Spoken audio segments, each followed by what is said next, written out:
Everyone, welcome to school lesson. आज हम पढ़ेंगे क्लास 7th साइंस का chapter 14 electric current and its effect का क्वेश्चन आंसर। तो अभी देखिए, सबसे पहले वाला जो क्वेश्चन है उसमें है draw in your notebook the symbols to represent the flowing of components electrical circuit connecting wires switch in the off position bulb cell switch in the on position and the battery. मतलब आप अपनी notebook में जो electrical symbols होते हैं, electrical symbols को बनाइए। किस किस का इलेक्ट्रिकल सिंबल्स बनाना है आपको? वायर का बनाना है, स्विच ऑन पोजीशन में बनाना है, एक बार ऑफ पोजीशन में बनाना है, बल्ब, देन सेल, उसके बाद है switch in the on position and battery. इन सारे चीज़ों का आपको एक जो है इलेक्ट्रिकल सिंबल्स ड्रॉ करना है। तो ये देखिए, जो कनेक्टिंग वायर्स है, कनेक्टिंग वायर्स को इस तरीके से रिप्रेजेंट किया जाता है। जब जो कनेक्टिंग वायर्स होता है उसको एक मार्जिन के साथ रिप्रेजेंट किया जाता है। Then switch in the off position, जब स्विच ऑफ पोजीशन पे होते हैं तब इस तरीके का सिंबल यूज़ किया जाता है। बल्ब के लिए सिंबल होता है ये इस तरीके का। देन सेल, सेल के लिए इस तरीके का मार्जिन होता है, छोटा मार्जिन बड़ा मार्जिन करके। Switch in the on position, switch जब ऑन पोजीशन में होता है तो ऐसे होता है, ऐसे connecting. Then battery, battery cell की जैसा ही होते हैं, बड़ा मार्जिन छोटा मार्जिन, देन बड़ा मार्जिन छोटा मार्जिन, इस तरीके का होता है सेल का जो इलेक्ट्रिक सिंबल होते हैं वो। Then question number 2, draw the circuit diagram to represent the circuit shown in figure 14.21। तो नीचे एक सर्किट दिया हुआ है जिसमें एक्चुअल में जो बल्ब होते हैं, देन जो स्विच है, उसके बाद सेल है, ये सब यूज़ किया गया है। तो आपको क्या करना है, इन सब का जो सिंबल है, सिंबल को यूज़ करके एक सर्किट डायग्राम ड्रॉ करना है। तो ये देखिए, ये जो सर्किट डायग्राम है, यहाँ पे ये है सेल, सेल को आप इस तरीके से भी दे सकते हैं। ये हो गया आपका बल्ब और ये है स्विच, स्विच अभी ऑन पोजीशन पे है। Then question number 3, in figure 14.22 shows 4 cells fixed on a board. Draw the lines to indicate how you will connect their terminals with a wires to make a battery of 4 cell। तो यहाँ पे क्या है कि एक board में 4 sales दिया हुआ है, तो आपको इस तरीके से उन सेल्स को ड्रॉ करना है जिससे उन सेल्स में से एक बैटरी बन जाए। तो आप इसको कैसे करके कनेक्ट करेंगे? ये है आपका फिगर। यहाँ पे जो पॉजिटिव साइड है इसको आपको लेके नेगेटिव के साथ कनेक्ट करना है। फिर यहाँ का जो पॉजिटिव है उसको लेके नेगेटिव के साथ कनेक्ट करना है। तो ये वाला जो पॉजिटिव है इसको नेगेटिव के साथ कनेक्ट करना है। इस तरीके से जब आप पॉजिटिव नेगेटिव को कनेक्ट करेंगे तो ये बन जाएगा बैटरी। ये देखिए, ड्रॉ किया हुआ है। इस तरीके से आपको एक वायर के साथ इसको कनेक्ट करके बैटरी बनानी है। Question number 4, bulb in the circuit, नीचे एक सर्किट दिया हुआ है। The bulb in the circuit shown in figure 14.23 does not glow. Can you identify the problem, make the necessary changes in the circuit to make the bulb glow.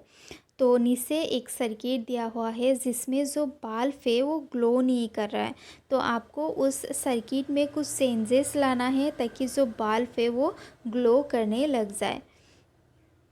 तो इस तरीके का circuit दिया हुआ है। सर्किट में देखिए प्रॉब्लम कहाँ पे है। ये जो बैटरी है, बैटरी का पॉजिटिव वाला साइड जो है वो आसपास है। तो बैटरी जब इस पोजीशन पे होते हैं तो वो फंक्शन नहीं कर पाते हैं। बैटरी का हमेशा नेगेटिव पॉजिटिव साइड जब आसपास होते हैं तो ही वो फंक्शनल होते हैं। तो आपको इसका जो बैटरी है इसका पोजीशन सेंस करना पड़ेगा। तो आप कुछ इस तरीके से इस सर्किट को ड्रॉ कर सकते हैं। यहाँ पे देखिए ये पॉजिटिव नेगेटिव जो है ये साथ में लाया गया है।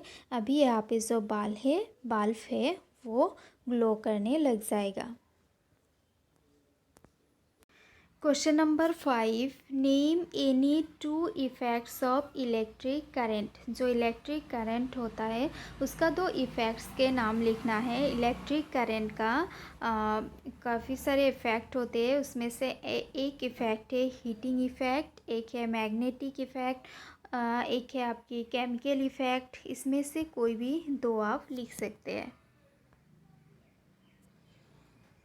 Then question number 6. Question number 6. When the circuit is switched on through a wire, a compass needle kept nearby gets deflected from its north-south position. Explain.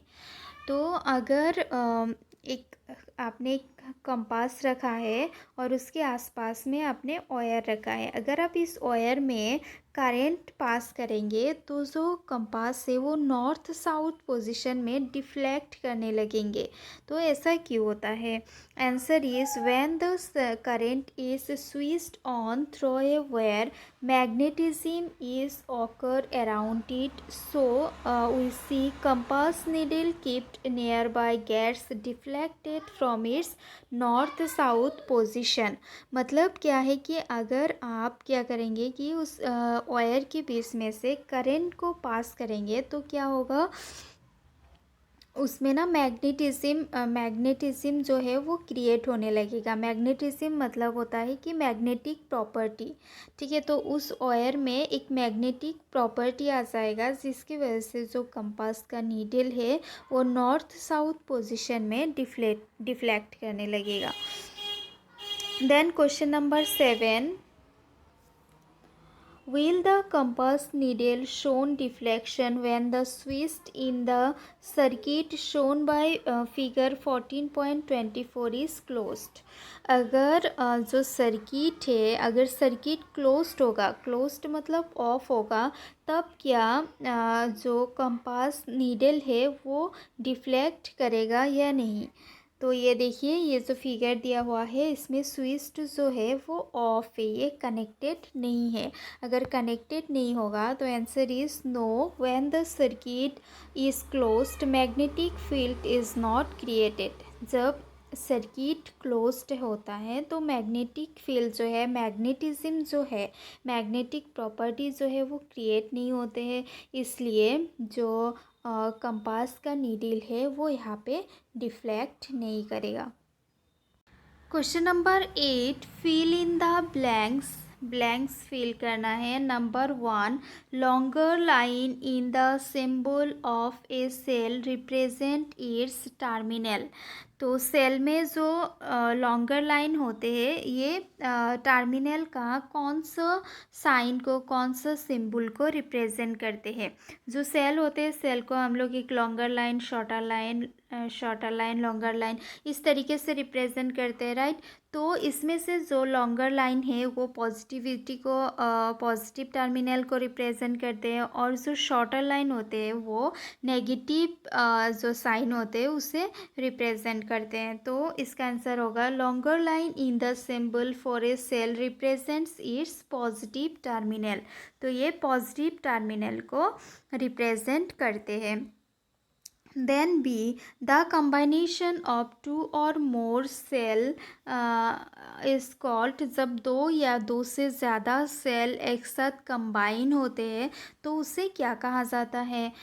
हमें पता है कि अगर सेल एक होता है तो हम लोग उसे सेल कहते हैं, अगर सेल एक से ज़्यादा होते हैं तो बैटरी बन जाते हैं। तो आंसर क्या होगा, द कम्बाइनेशन ऑफ 2 और मोर सेल इज़ कॉल्ड बैटरी।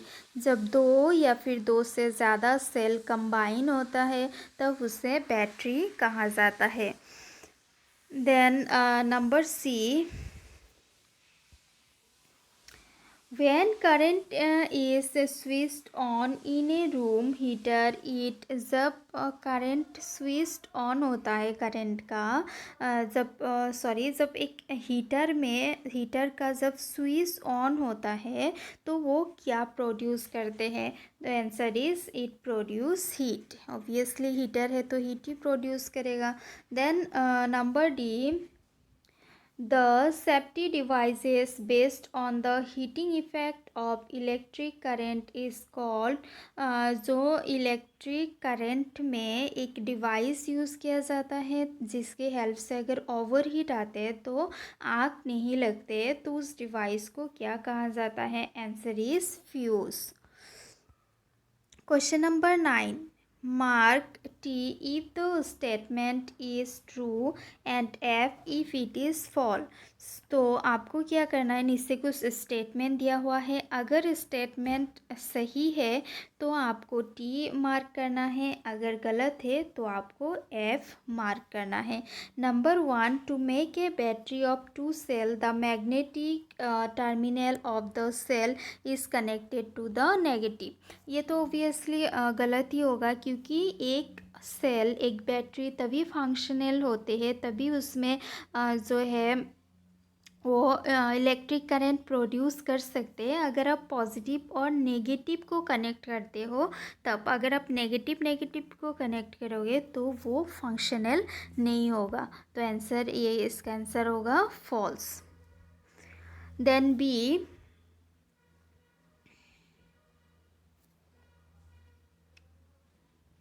एक सेकेंड. बी क्या है. When the electric current is passed through the fuse exceeds a certain limit the fuse wire melts and breaks. जब क्या होता है कि फ्यूज़ में इलेक्ट्रिक करंट बहुत ज़्यादा पास होता है तो फ्यूज़ जो है वो मेल्ट हो जाते हैं या तो फिर ब्रेक हो जाते हैं. स्टेटमेंट ट्रू है इसलिए तो फ्यूज़ लगाया जाता है ताकि वो मेल्ट हो जाए या फिर वहाँ से ब्रेक हो जाए, आग ना लग जाए. Then number C. An electromagnet does not attract a piece of iron. जो इलेक्ट्रोमैग्नेट होता है वो आयरन की पीस को अट्रैक्ट नहीं करते हैं. ये एकदम गलत स्टेटमेंट है क्योंकि इलेक्ट्रोमैग्नेट जो होते हैं वो आयरन को ही अट्रैक्ट करते हैं. ये वुड या फिर जो आपका प्लास्टिक होते हैं इन सबको अट्रैक्ट नहीं कर पाते, ये सिर्फ आयरन को ही अट्रैक्ट करते हैं. तो ये स्टेटमेंट फॉल्स है. Number D. An electric bell has an electromagnet. जो इलेक्ट्रिक बेल है इसमें इलेक्ट्रोमैग्नेट होते हैं. ऑब्वियसली इलेक्ट्रोमैग्नेट होने की वजह से बेल जो है वो साउंड प्रोड्यूस करते हैं. Statement is true. Then question number 10. Question number 10. Do you think an electromagnet can be used for separating plastic bags from a garbage heap? Explain. जो प्लास्टिक बैग्स होते हैं गार्बेज हीप में, dustbin में, तो क्या आप उसको इलेक्ट्रोमैग्नेट यूज़ करके हटा सकते हैं.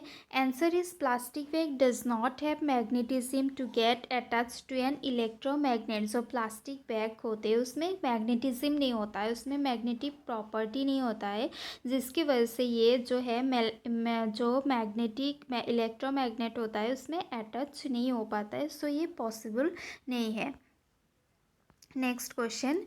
Question number 11. An electrician is carrying out some repairs in your house. He wanted to replace a fuse by a piece of wire. Would you agree? Give reason for your response. अगर आपके घर पे एक electrician आते हैं कुछ repairs का सामान लेके और वो बोलते हैं कि आपके जो फ्यूज़ है उसको रिप्लेस करके वहाँ पे कुछ वायर्स लगाना है तो आपका रिस्पॉन्स क्या होगा और ये रिस्पॉन्स किस वजह से होगा, रीज़न लिखना है. Answer is no. Because fuse has a melting point, so if in case wire is overheat the circuit will be intact. क्योंकि जो फ्यूज़ होते हैं ना उसमें क्या होता है कि एक मेल्टिंग पॉइंट होता है. अगर ओवरहीट हो जाता है, अगर ज़्यादा इलेक्ट्रिक करंट पास होता है तो फ्यूज़ मेल्ट हो सकती है या फिर ब्रेक हो सकते हैं. तो इसको रिप्लेस करना कभी भी एक वाइज डिसीजन नहीं है. Then question number 12. Zubeda made an electric circuit using a cell holder shown in figure 14.4 switch and bulb. When the put the switch in on position, the bulb did not glow. Help Zubeda in identifying the possible defects in the circuit. तो जुबेदा ने एक electric circuit बनाया जैसे कि figure 14.4 में दिया हुआ है। इस तरीके का एक बनाया एक सेल होल्डर को यूज़ करके। तो उसने जब सर्किट कंप्लीट करके जब इलेक्ट्रिसिटी पास कराया तो उसमें जो बल्ब था वो ग्लो नहीं हुआ। तो जुबेदा को आपको हेल्प करना है ये आइडेंटिफाई करके कि सर्किट में क्या क्या डिफ़ेक्ट हो सकते हैं। इन शॉर्ट आपको बताना है कि अगर आप एक सर्किट को कंप्लीट करते हो और आपका बल्ब ग्लो नहीं करते हैं तो उसमें क्या डिफ़ेक्ट हो सकते हैं। So answer is reason may be number 1 cell may be exhausted, हो सकती है कि जो सेल है वो ऑलरेडी ख़त्म हो चुका है। स्विच में नॉट बी कनेक्टेड, जो स्विच होता है जो तार होता है वो शायद कनेक्ट ही नहीं हुआ है। कनेक्टिंग वायर में बी डिफेक्टेड, तो जिस वायर से आपने सेल बल्ब इन सब को कनेक्ट किया है वो वायर हो सकते हैं कि डिफेक्टेड है, ख़राब है। तो ये सारे रीज़न हो सकते हैं बल्ब नहीं जलने की। तो question number 13, this is the last question of this chapter. In the circuit shown in figure 24-25 में एक फिगर दिया हुआ है, एक सर्किट दिया हुआ है। यहाँ पे देखिए 3 बल्ब है और एक सेल है। ये देखिए ABC 3 बल्ब है और यहाँ पे एक सेल कनेक्ट हुआ है। तो क्वेश्चन क्या है, number 1, would any of the bulb glow when the switch is in the of position. अगर स्विच ऑफ पोजिशन में होगा तो इसमें से क्या कोई भी बल्ब जलेगा।